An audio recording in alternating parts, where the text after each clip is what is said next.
오늘 말씀의 상황은 사도행전 9장은 사도 바울이 회심하는 그런 장면입니다.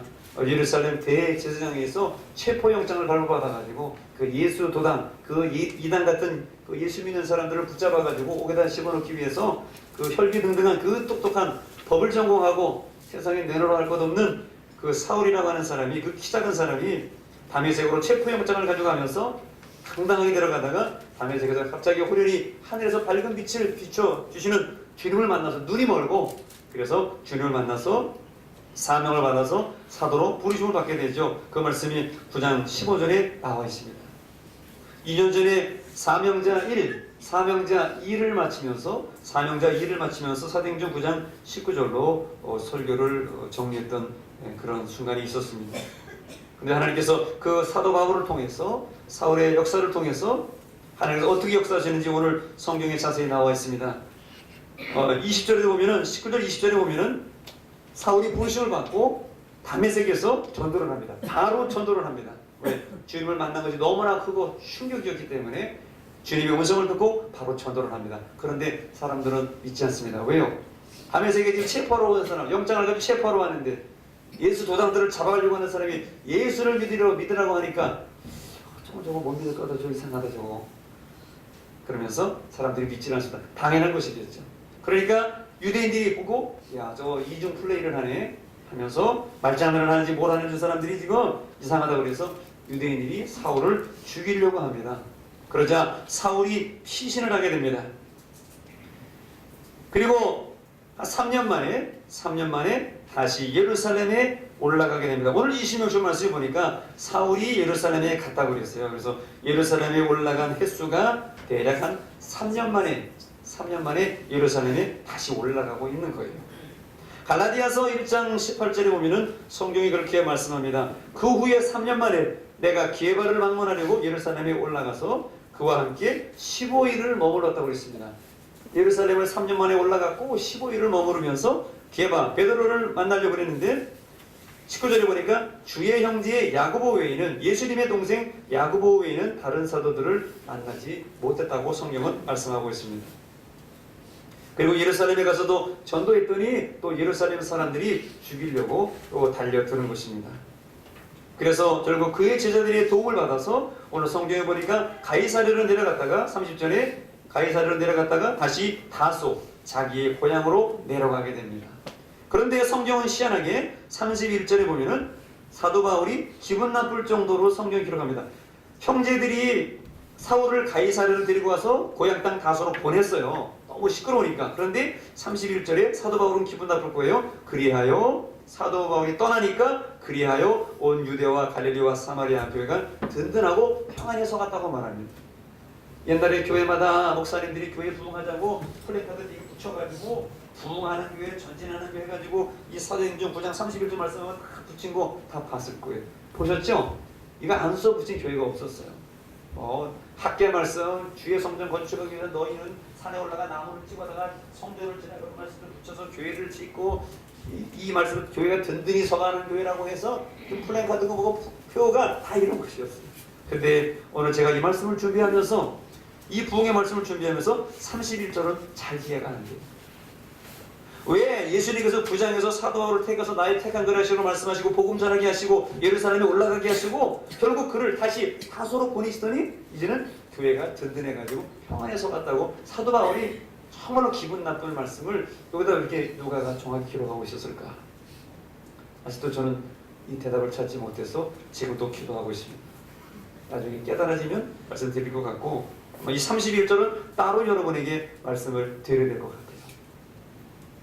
오늘 교회가 부흥하는 현장 31절의 말씀처럼 오늘 초대교회, 예루살렘 교회, 안디옥 교회, 갈릴리 교회, 사마리아 교회, 유대의 교회가 부흥했던 그런 말씀을 우리는 읽으면서 2000년 전의 부흥이, 2년 전의 부흥이 오늘 이곳의 부흥으로, 2000년 전의 부흥이 오늘 주는옥 교회의 부흥의 현장으로 나타나게 되시기를 소망합니다. 아멘. 여러분들이 막 그런 이 부흥의 현장에 와 계시고 부흥의 현장에 주역들이 되어야 됩니다. 그러면 그 부흥의 현장에 무엇이 있었는지 오늘 말씀을 통해서 도전받고 저와 여러분들이 이 말씀대로 되기를 바라고 이 말씀을 우리가 믿게 되시기를 소망합니다. 부흥의 현장에 누가 있었나? 오늘 26절에 보니까 26절 보세요. 사울이 예루살렘에 갔어요. 거기 부흥의 현장에 누가 있었죠? 바로 사울이라고 하는 사람이 있습니다. 그건 뭐예요? 바로 부흥의 현장에는 변화된 사람이 꼭 있더라는 것입니다. 반드시 변화된 사람이 있더라는 거예요. 그건 누구였습니까? 사울이었어요. 그 사람은 예수 믿는 사람, 예수 도당을 잡아넣기 위해서 체포영장을 가지고, 대제사장으로도 발부받은 체포영장을 가지고 예수 믿는 사람들, 성령 받은 사람들, 은혜 받은 사람들, 전도하는 사람들 잡아넣기 위한 그런 사람이었어요. 그는 예수님의 반대자였습니다. 하나님의 뜻에 반대하는 사람이었어요. 율법은 믿었는지 모르지만 하나님의 뜻은 반대하는 사람이었어요. 하나님 보내신 예수 그리스도를 거부하는 사람이었습니다. 그는 믿는 사람을 죽이는 사람이었어요. 그러나 구장에서 주님 만나고 어떻게 됩니까? 변화됩니다. 아나니아에게 안수받고 그 눈에서 비늘이 떨어져가지고 성령으로 충만하게 하고 다시 포기하고 세례를 받고 먹고 간건해서 새 사람 됩니다. 부흥에 필요한 것은 변화된 사람이에요. 오늘 예전에 있던 사람은 나는 다 물러가고 새롭게 변화되는 우리 모두가 되기를 바랍니다. 그런 생각조차 들어요. 우리가 교회를 새로 시작하면서 목사님도 저도 그냥 전도사부터 시작할 테니까 저도 교육전도사로 다시 시작할 테니까 저도 교육전도사로 불러주시고 여러분들도 장로님도 다 뛰고 권사님 다 뛰고 안수전 다 뛰고 다 성도로 돌아가서 새로 시작했어. 변화되어 하나님의 직분 받고 한번 제대로 한번 해서 우리가 하나님의 교회를 하면 어떨까 하는 생각을 제가 속으로 혼자만 해봅니다. 처음 받으신 분들이 얼마나 섭섭하겠어요. 고생하시고 하시는데 그걸 뭐 무시하시고 싶어서가 아니라 우리가 그냥 시작하는 이 마당에 사람의 옛 습관과 옛날의 이 사람의 혈기는 못 버리는 거거든요. 서울의 한신교회를 목회하신 이준표 목사님이 제가 말씀드린 기억나는데 그렇게 힘들게 하는 사람이 있어서 그 목사님도 막 힘들었다고 그러더라고요. 뭐 자세하게 말씀드리기 곤란하지만 사람의 천성은요 바뀌지 않아요. 잘 안 바뀌어요. 여러분들 직분 받았다고 사람이 변하냐? 잘 안 돼요. 그런데 몸이 맞으니까 변하더라고요. 사람이. 근데 그렇게는 되지 마시길 바랍니다. 근데 우리가 변화되어야 되는데 하나님께서는 변화되는 사람을 부흥의 현장에 있게 하시고 변화된 사람을 통해서 부흥케 하신다는 거예요. 여기서 지금 누가 변화될지 몰라요. 우리 모두가 변화의 주역들이 되시기를 바랍니다. 아멘. 중요한 것은 주님 만나고 변화되는 거예요. 직분이 중요한 게 아니에요. 예수 믿는 게 오래된 게 중요한 게 아니에요. 내가 뭘 했다는 얼과 업적과 이 잡이라고 하는 거 이게 중요한 게 아니에요. 그거는 당신이 안 해도 다른 사람이 다 잘해요. 여러분 우리가 어떻게 변해야 되는가? 삶과 같이 기도 중심의 사람, 성령 중심의 사람, 선교 중심의 사람이 되어야 될 줄로 믿습니다. 이 성경책을 글씨로만 읽는 게 아니라 오늘 나에게 말씀하시는 하나님의 음성으로 듣고 이 도전받아서 주님의 증인 되어야 되겠죠. 하나님의 나라에 들어갈 수 있는 사람이 어떤 사람입니까? 주님께서 어떤 사람을 쓰시고 하나님의 나라에 이런 사람 들어온다고 분명히 말씀했는데 우리가 자꾸 잊어버리고 살죠. 요한복음 3장 5절에 말씀하십니다. 같이 한번 읽어보겠습니다. 요한복음 3장 5절 말씀 같이 읽습니다. 시작. 예수께서 대답하시되 진실로 진실로 너희에게 이르노니 사람이 물과 성령으로 나지 아니하면 하나님의 나라에 들어갈 수 없느니라. 네, 두 가지로 거듭나라고 성경은 말씀하고 있습니다. 물로 우리가 물로 세례를 받았어요. 예수님의 보혈로 우리가 씻김 받았어요. 그래서 물로서 내가 죄인 된 걸 씻고 하나님의 새 자녀가 되어서 출발했습니다. 그런데 중요한 거죠. 성령으로 나지 않으면 여러분은 성령의 세례를 받고 성령의 충만을 받고 성령의 은사를 받고 열매를 맺는 성령으로 거듭나는 여러분 되셔야 될 줄로 믿습니다. 근데 저 성령을 많은 사람들이 내가 주님을 고백하면 성령에 대해 안에 계시기 때문에 난 그것으로 족하지 않느냐 그렇게만 하시는데 그거 가지고는 좀 부족해요. 그거 좀 부족하고 성령의 충만을 받고 성령의 세례를 받아서 이 세상을 변화시키는 사람들이 되어야죠. 성경에 9가지 은사가 나오는데 그 9가지 은사 그 성경책에 두면 뭐예요? 꺼내서 써야죠. 성령의 9가지 은사 그 누구 거예요? 그 초대교회 그 제자들 성도들 겁니까? 오늘 우리들도 읽고 보고 그 성령의 은사를 쓰라고 주셨는데 그걸 활용을 해야 되는데 그냥 귀찮아가지고 아니면 내가 하고 싶어가지고 내가 알고 있는 걸로 하고 싶어서 성령의 은사를 활용하지 못하는 게 많아요. 여러분, 물과 성령으로 거듭나고 변화되어 니고데모처럼 하나님 말씀을 깨닫고 변화되어서 하나님의 증인이 되고 변화의 주역이 되고 부흥의 현장에 초석이 될 수 있는 아름다운 성도가 되는 것입니다. 부흥의 현장에 사울이 있었어요. 그 못된 사울이 있었어요. 그러나 사울은 변화돼서 바울이 되었죠. 변화된 사람이 부흥의 현장에 있다는 것을 여러분 꼭 기억하시길 바랍니다. 그리고 부흥의 현장에 있던 것이 무엇이냐? 26절에 보니까 바로 두려워하는 사람, 경계하는 사람, 믿지 못하는 사람도 있더라는 거예요. 부흥한다고 모든 사람이 다 믿고 다 잘 되는 건 아닌 모양입니다. 우리가 예수님을 전하고 내가 변화될 때에 나의 변화되는 것을 시기하고 저 사람 봐라, 저 방언 볼 때는 방언하고 이렇게 아직 하늘 높은 종은 기고만장하고 막 이렇게 생각하는 사람도 있다는 거죠. 저 사람 예수 믿어 좀 안 되는 것 같은데 막 뜨겁게 막 치고 올라오네. 내가 또 여기 교회 오래 다니는데 이런 거 같았어요. 교회 오래 다니는 게 뭐가 중요해요. 오늘 집사님이 그런 말씀하셔도 저는 굉장히 감사하고 프리시했어요.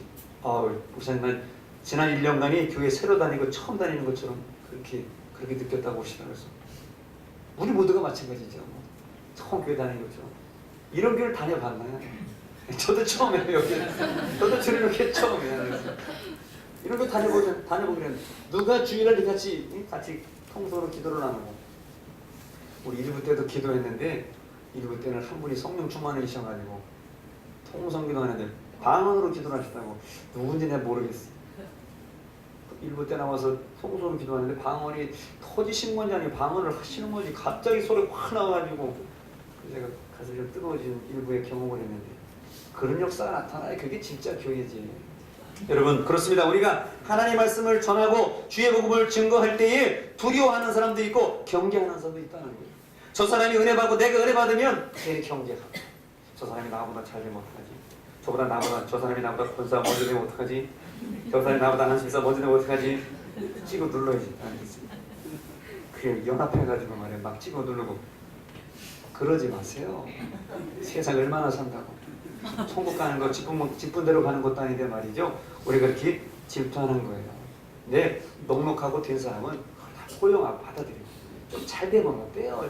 열심히 한다는데 십자가 진다는데. 여러분 내가 은혜 받으니까 저 사람도 은혜 받았을 거나 이게 아니더라고요.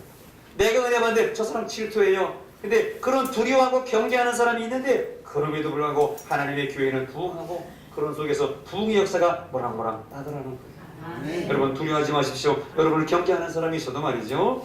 그리고 27절에 말씀합니다. 부흥의 현장에는 뭐가 있었나? 부흥의 현장에는 가이드가 있었습니다. 안내자가 있었어요. 여러분도 어디 여행을 가면은 다 안내하는 사람이 있죠? 깃발을 들고 다닙니다. 깃발 보고 따라오세요. 깃발만 보고 따라가죠. 앞사람 뒤통수만 보고 오세요. 모자 보고 오세요. 모자만 보고 오시죠. 여러분 부흥의 현장에 안내자가 있었는데 멘토가 있었어요. 영어로. 사울에게는 누가 있었습니까? 바나바가 있었어요. 바나바는 구브로 섬 출신이에요. 여기 섬 출신 손 들어보세요. 섬 출신. 여기 별로 없으실 거예요 아마. 저쪽 호남 지방이나 가야 섬 출신이 많지. 여기는 섬이 별로 없죠. 섬 출신, 구브로 섬 출신이에요. 바나바. 크게 쓰임받는 하나님 종이 됐잖아요. 그는 레위인이에요.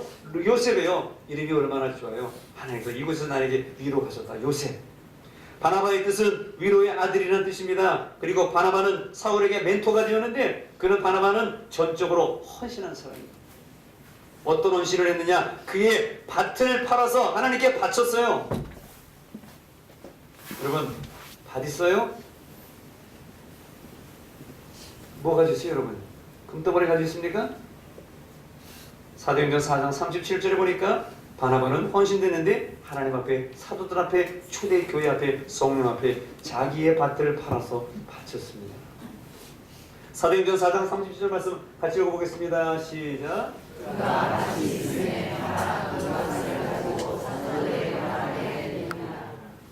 여러분은 주님의 나라를 위해서 하나님의 교회를 위해서 또 이웃의 선교를 위해서 무엇을 팔아 바치고 또 앞으로도 바치겠습니까? 옛날에 엄마들이 자식이 돈이 없으니까 자기의 머리카락을 잘라가지고 바치고 그랬었어요. 돈이 없어서 자기의 피를 매혈을 하면서 그리고 자기 자식을 공부시키려고 살았어요. 여러분, 그러나 그 옛날 사람들은 자기의 밭을 팔아서 교회를 짓고 자기의 송아지를 팔고 자기의 전재산을 바쳐서 교회 종을 해놓고 그리고 살았어요. 오늘 이 말씀이 혹시 오해는 물이 없기를 바랍니다. 목사님이 뭔 얘기를 하시려고 그러시나, 그런 얘기를 하고 싶어서가 아니에요. 그만큼 헌신되는 사람이, 또 그 바나바 같은 사람이 사울 같은 사람을 안내해 주었기 때문에, 그를 제자들을 만나게 해 주었기 때문에 초대교회의 부흥의 현장이 있었다는 거예요. 오늘 저와 여러분들도 착한 사람이 되고 뿐만 아니라 바나바처럼 성령과 믿음에 충만한 사람이 될 때 그 사람을 통해서, 그런 안내자를 통해서 부흥의 역사가 일어난다는 것입니다. 사도행전 11장 24절에 성경은 또한 이렇게 말씀하십니다. 같이 한번 읽어보겠습니다. 시작. 바나바는 착한 사람이요 성령과 믿음이 충만한 사람이라 이에 우리가 주께 더하여지더라. 네, 바나바 성령과 믿음이 충만한 사람이 안내자가 되어서 그런 인도했기 때문에 부흥하게 되었다는 것이죠. 여러분은 누구를 안내해주고 싶습니까? 내가 저 영혼을 좀 안내해줬으면 좋겠다. 내가 저 영혼을 좀 키워줬으면 좋겠다. 내가 저 집에 가서 예배를 드리고 구역 예배를 드리면서 내가 저 영혼을 책임져 좋겠다. 나도 물론 부족하지만 내가 배우면서 하겠다. 이런 자세로 여러분 안내하시고 멘토가 되시기를 축원합니다. 근데 사람 시켜보면은 자기 배운 게 이제 세상 말로 뽀록이 날까봐, 저 사람 이게 본전이 드러날까봐 두려워가지고 가르치려고. 여러분, 모르니까 배우면서 하는 거예요. 잘 알면 여러분이 목사고 여러분이 전도사지, 몰라도 그냥 몰라도 하는 거예요. 배우면서 하는 거예요. 그렇게 얘기를 해요. 나는 모르니까 모르면서 같이 합시다. 집사님, 내가 오늘부터 구역 예배 드리는데 나도 몰라요. 같이 기도하면서 합시다. 그럼 쉽잖아요. 아는 체 하려니까 있는 체 하려니까 어렵잖아요. 그런데 오늘 바나바는 그런 믿음이 충만한 사람으로서 멘토가 되는데 크게 쓰임 받았습니다.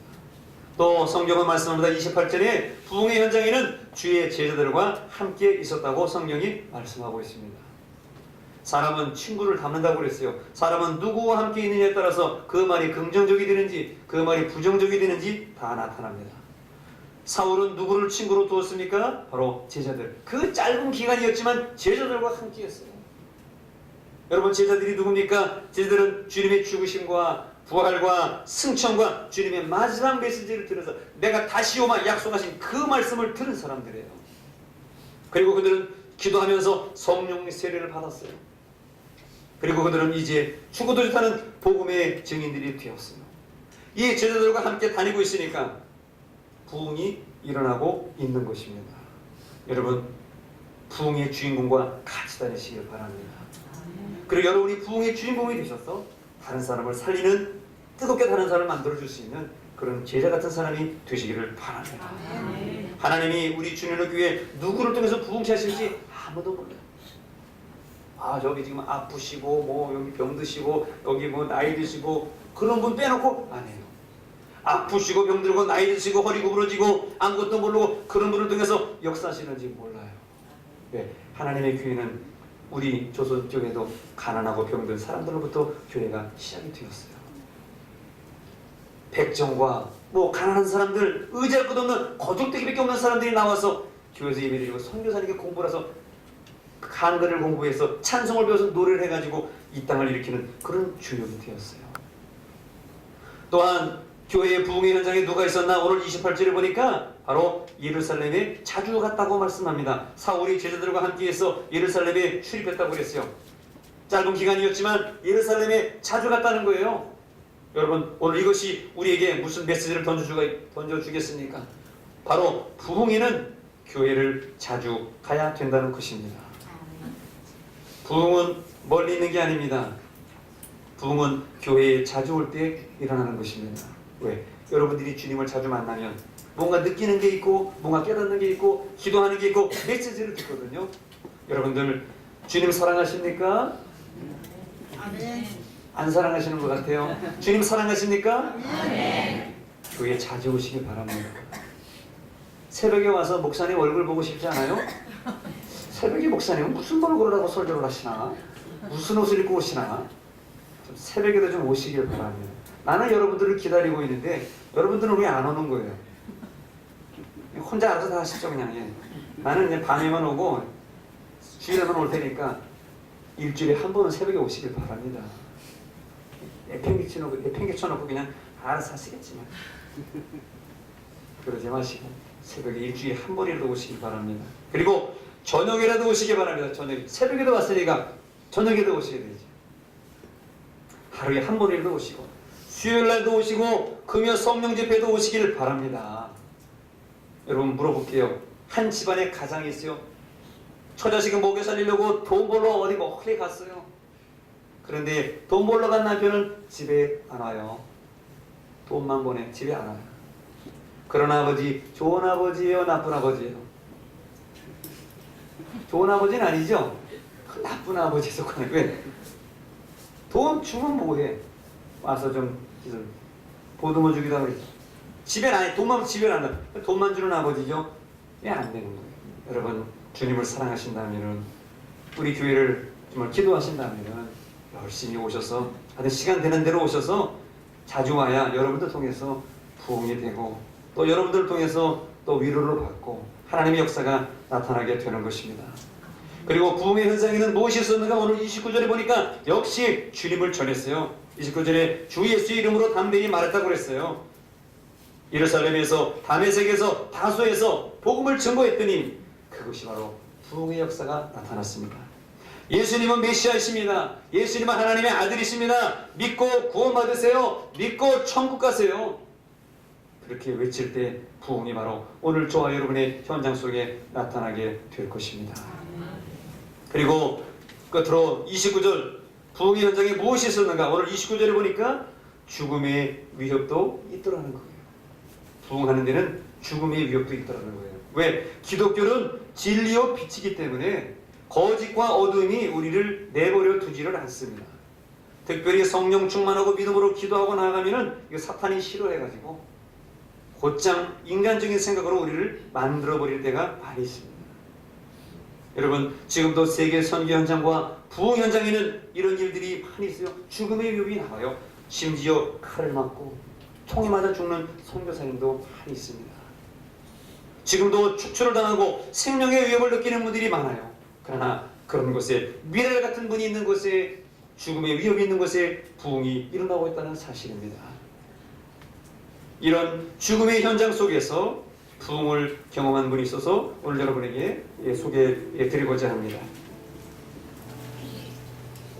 지금 캐나다에서 목회를 하고 계시는 캐나다 밴쿠버 갈매산 기도원 원장님으로 수고하시는 우리 송남용 목사님을 여러분에게 소개해 드리고자 합니다.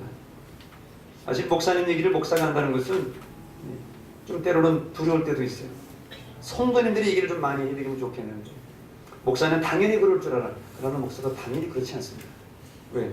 목사도 사람이거든요. 이 송남용 목사님은 3대째 믿음의 가정에서 태어나서 어려서부터 주의 종이 되기를 소망하며 신학교를 갔고 그래서 목사님이 됐고 또 운명적인 만남으로 사모님과 결혼해서 목회를 하셨죠. 성남에서 4년간 목회를 하시고 나셔서 더 큰 목회를 하시기 위해서 더 넓은 공부를 하고 목회를 하시기 위해서 유학을 가기로 결심을 합니다. 그래서 캐나다로 유학을 가게 됩니다. 유학을 가신 분은 알지만 남편은 공부를 하고 아내는 일을 해야 됩니다. 투잡을 해야 됩니다. 외국은 다 그렇게 물가가 비싸가지고 혼자 먹고 살 수가 없어요. 근데 남편이 목사님은 공부를 하고 사모님은 일을 하는데 지난번 사모님 말씀드렸죠? 사모님 뭐 했어요? 파마 해주는 거. 사모님이 파마를 하고 살았다 그 말이에요. 근데 돈을 잘 벌었어요. 근데 그러다 사모님도 잘못돼가지고 다시 돌아오셨죠. 근데 이 송남용 목사님이 공부를 하는데 너무 힘든 거예요. 외국 가서 제일 공부하기 힘든 것 중에 어려움이 뭐예요? 영어가 안 돼요. 영어가. 이게 남의 나라 말이라는 게 참 말이 안 되고 읽는 거는 좀 들리질 않아가지고 도대체 공부가 안 되는 어려움들 아마 경험해 보신 분이 있을 거예요. 공부 힘들죠. 친구 외롭죠. 재밌는 일도 없죠. 이 송 목사님이 그냥 개인적으로 죽긴 거예요. 정말 죽고 싶다는 생각이 들 정도로 너무 힘들어가지고 그 목사님이 항상 이렇게 기도했다고 그래요. 하나님 이 고통에서 좀 제발 좀 벗어나게 해주십시오. 뭐래요? 캐나다를 떠나서 한국으로 돌아가게 해달라, 세계를 열어달라고 이제 기도하고 있는 거예요. 너무 힘들어서 공부 마치고 어떻게든지 대충 그냥 빨리 한국으로 돌아가려고 해서 이것저것 알아보는데 한국에 자리가 나지를 않습니다. 공부를 마쳤지만 자리가 나지를 않습니다. 그래서 선배 목사님 나이 많이 드신 교단의 중견 목사님에게 전화를 해서 목사님 안녕하십니까? 이제 공부도 마치고 가는데 혹시 목사님 뭐 좋은 소식 있습니까? 뭐 좋은 소식 없어. 그럼 어떻게 하면 좋을까요? 송 목사, 내가 자네가 그곳에 간 지도 벌써 7년이 됐지. 그렇죠. 내가 그곳 자네가 있는 밴쿠버를 위해서 7년 동안 기도했으니 거기서 하나님의 뜻을 이루며 열심히 한번 해보게나.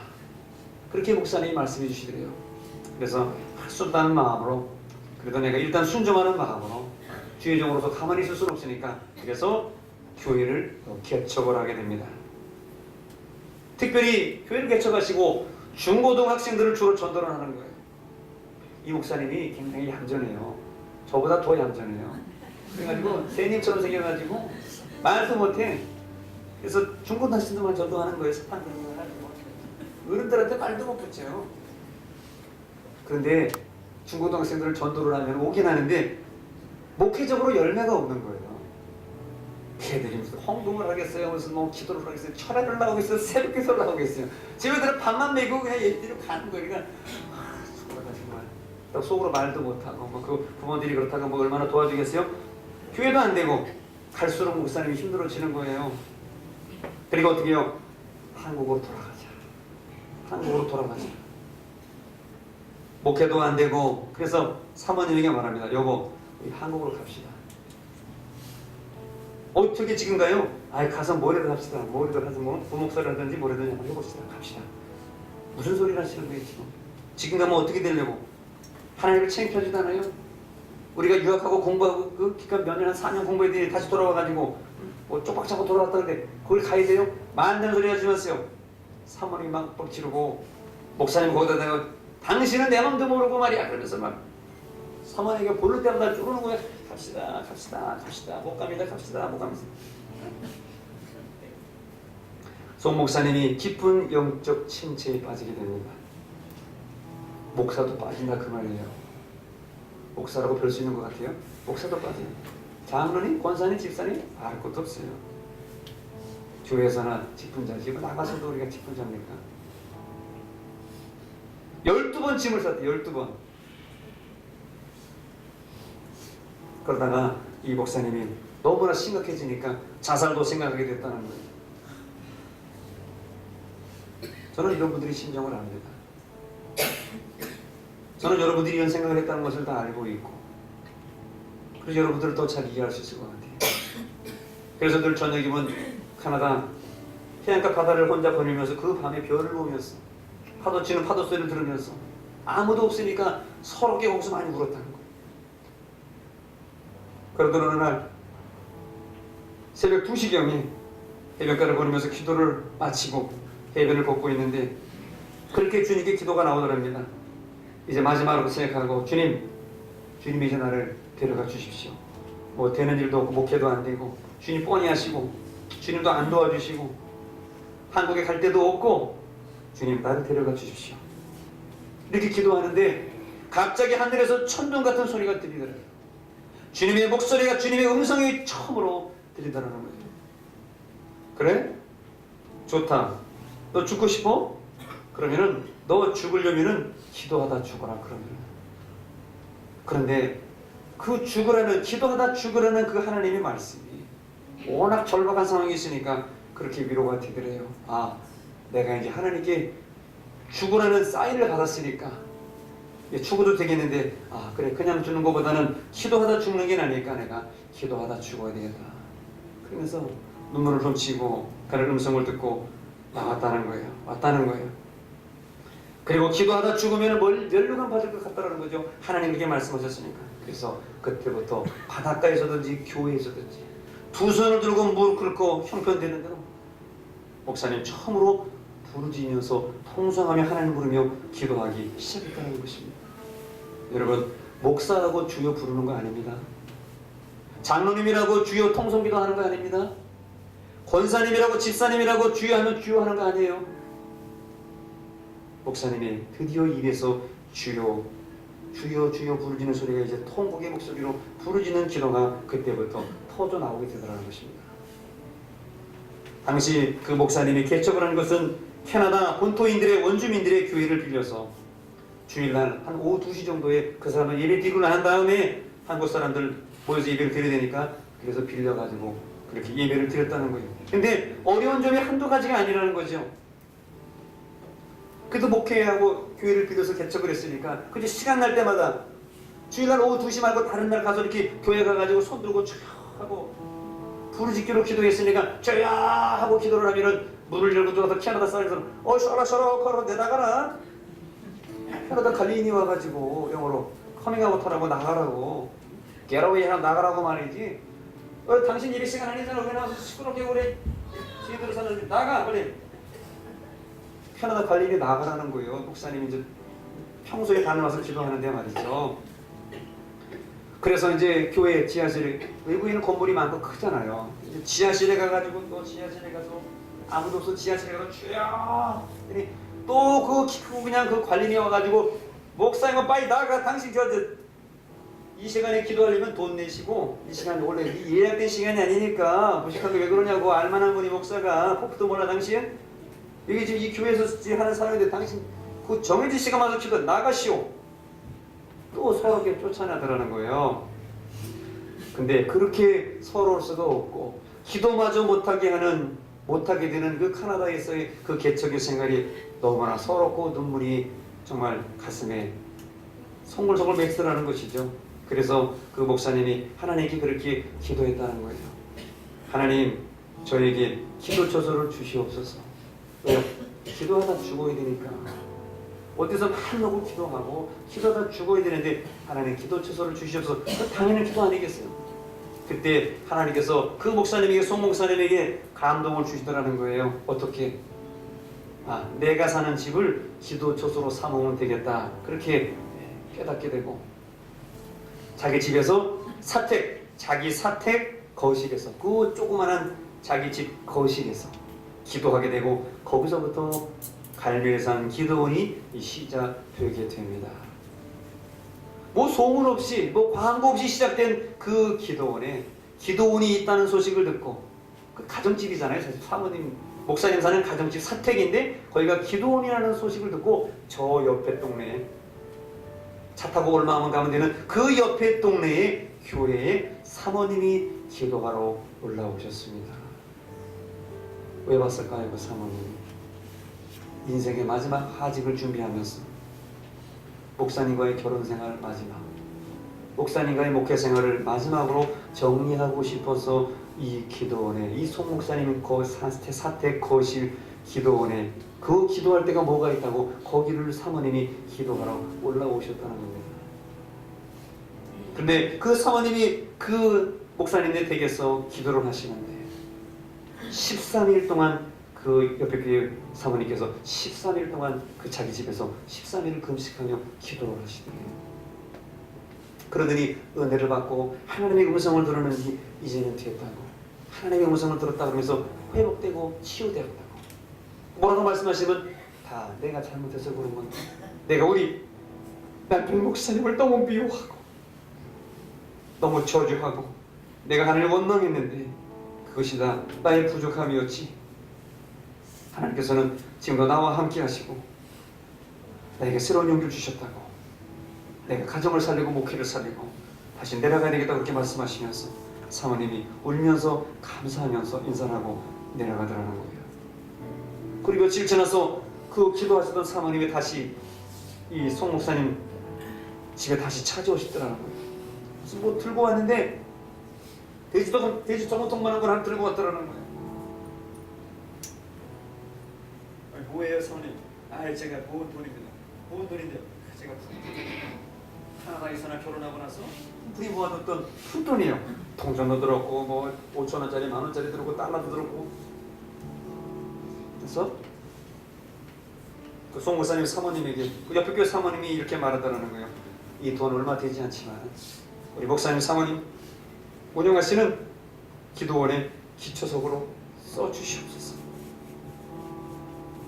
사실 그 돈은 사모님께서 그렇게 모으신 돈인데 또 그거를 목사님 받겠어요? 같이 카나다에서 고생하고 목회도 잘 안되고 힘들고 살기도 힘든 어려운 상황인데 그 무슨 돈이나 그걸 받겠어요? 옆에 게 사모님 돈을 어떻게 해요? 아, 사모님 안 됩니다. 아, 받을 수 없습니다. 가져가세요. 괜찮습니다, 사모님. 아, 하나님 은혜 감사. 하나님께 영광 돌리세요. 하나님께 드리세요. 아닙니다. 제가 여기서 기도하고 아들 은혜 감사해서 이거 꼭 목사님 교회 기도원에 기초석으로 써주십시오.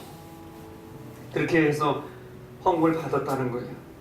근데 그 헌금을 받는데 송 목사님 그 사모님에게 하나님께서 다음과 같은 말씀을 주시더랍니다.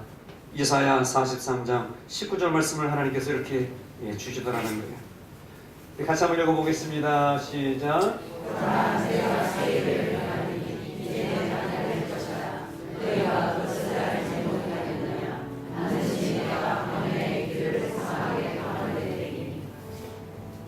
하나님께서 그 돈을 사용하시겠다고, 그 돈을 통해서 세계를 여시겠다고 하나님께서 그 사모님에게, 송사모님에게 말씀을 주시는데, 보라, 내가 새 일을 행하리니 이제 나타낼 것이라.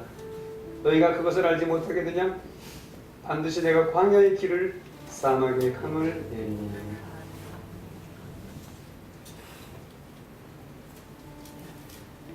저희 교회 사모님도 꿈을 꾸셨죠. 바닷가에서 고속도로가 드러나는 시온의 대로가 열리는 꿈을 우리 교회 사모님도 꾸셨습니다. 오늘 이송 사모님이 받았던 이사야 43장 19절 말씀과 같이 그 작은 돈, 푼 돈이었지만 그것을 통해서 일하실 것을 하나님 말씀해 주시면서 송 목사님과 그 사모님은 그 돈을 받고 많이 울었다고 합니다. 오늘 저희 교회도 그렇게 꿈꾸고 기도하는 분들이 많이 있을 줄 압니다. 하나님, 우리 교회를 길을 열어주시고 시온의 대로를 열어주시며 우리 모든 성도들과 목사님과 우리 모든 사람들이 주님 만나게 하여 주시옵소서. 이것이 주님의 처소가 되게 하여 주시옵소서. 하나님께서 오늘 말씀하신 것 같이 시온의 대로 광야의 길을, 광야의 샘문을 내는 역사를 저 여러분들에게 허락해 주실 것입니다. 그때부터 이 소목사님과 그 사모님, 그 이웃교회 사모님이 같이 은혜 받고 드리신 그 푼돈, 그 돼지정당 같은 그 돈을 놓고 땅을 놓고 기도를 하기 시작합니다. 하나님, 책임감이잖아요.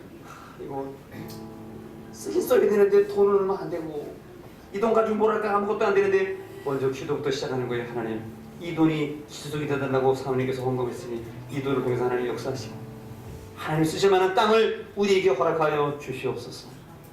그때부터 그 기도원이 소문이 나기 시작하는데 환자들이 올라오더라는 거예요.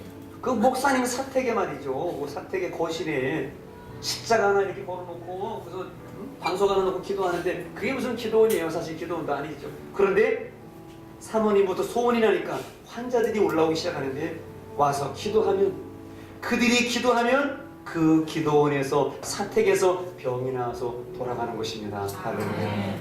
치료의 역사가 나타나는 거예요.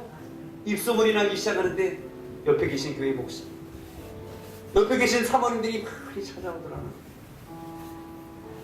오늘 목사님 사모님 얘기가 참 많이 나왔는데 여러분, 목사님 사모님들 너무 의지하려고만 하지 말고 많이 위로하시고 격려해 주는 여러분 되시길 바랍니다. 그 십자가 그 모든 책임 가지고 나가냐고 어려운 거 힘든 거 여러 가지로 힘든 거 많은데 그 가난에도 마찬가지였어요. 목사님 사모님들이 찾아와서 은혜 받으셔가지고 사모님들이 목걸이 빼놓고 가시고 뭐 돈이 있겠어요. 목회자가 옛날 말하면 차던 시계 풀러가지고 놓고 가고 끼던 반지, 결혼 반지 놓고 가고, 그래서 그 품꾼이 감사금이 모여졌는데 1년 반 만에 그 땅을 샀는데 놀라지 마십시오. 7,000평의 땅을 샀다는 것입니다. 할렐루야. 그리고 지금까지 그 갈멜산 기도원이 아마 착공을 해가지고 좀 있으면 완공이 돼서 그 카나다 죽어가는 영혼들, 상처 입은 영혼들을 치료하는 목회자와 사모님과 또 유세 죽어가는 마음의 병, 육신의 병으로 고통당하는 사람들을 치료하시는 갈멜산 기도원. 저는 갈멜산 기도원이 낯설지가 않아요. 제가 안양에 있을 때 우리 교인들과 함께 때와 일마다 올라가서 함께 기도하고 금식했던 그곳, 그 갈멜산 기도원, 지금도 많은 영혼들이 그곳에서 기도하고 저를 위해서 기도하고 있으리라 믿습니다. 연락은 하지 않지만 지금도 홈페이지 그 모든 소식을 보면서 아마 열심히 기도할 있으리라고 믿고, 또 이 모든 좋은 소문이 우리 동네성뿐만 아니라 부산성뿐만 아니라 전 세계를 울리는 아름다운 메아리가 되어서 그 갈매산 기도원이 지금까지 영혼을 살리고 교회를 살리는 사역을 감당하고 있듯이, 가나다의 부흥의 현장이 일어나고 있듯이, 오늘 주님의 교회도 이 땅의 소망, 우리 주시는 하나님의 부흥의 나팔수가 되게 될 줄로 믿습니다. 여러분, 우리 교회가 이런 부흥의 현장 속에 있기를 간절히 소망하면서, 여러분 두려워하지 말고, 여러분 병든 자에서도 두려워하지 말고, 우리 교회에 와서 기도하고 병나는 여러분 되시기를 축원합니다. 저는 제가 고치는 건 아니니까 여러분 하나님께 기도해서 병 고침 받고 방언 받으시고 환상을 보고 비전을 보고 이 땅에 죽어가는 영혼들을 살리는 아름다운 성도가 되시기를 바랍니다. 환자들이 차서 기도할 때 병이 낫는 교회, 인생의 문제를 안고 와서 기도할 때, 남편을 위해서, 자식을 위해서, 아내를 위해서, 부모 형제를 위해서 기도할 때에 그 문제가 해결되고 주님을 만나는 교회, 주님의 능력을 체험하고 주님을 전하는 교회가 오늘 저희들이 다니는, 저희가 세운 주는 역 교회가 되기를 간절히 소망합니다. 오늘 2년 만에 사도행전 9장 16, 19절을 끝으로 도저히 설교할 수 없을 줄 알았는데 2년 만에 다시 사도행전 9장 26절부터 31절의 말씀을 다시 설교하게 하시는 하나님의 놀라운 은혜를 다시 한번 경험하면서 저와 여러분들이 이 부흥의 현장을 계속 경험하고 이 땅에 중화하는 영혼들을 살리며 쓰임받는 아름다운 교회와 성도들 다 되시기를 우리 주님의 이름을 간절히 축원합니다. 우리 그런 마음을 모두어서 우리 오소서 진리의 성령님,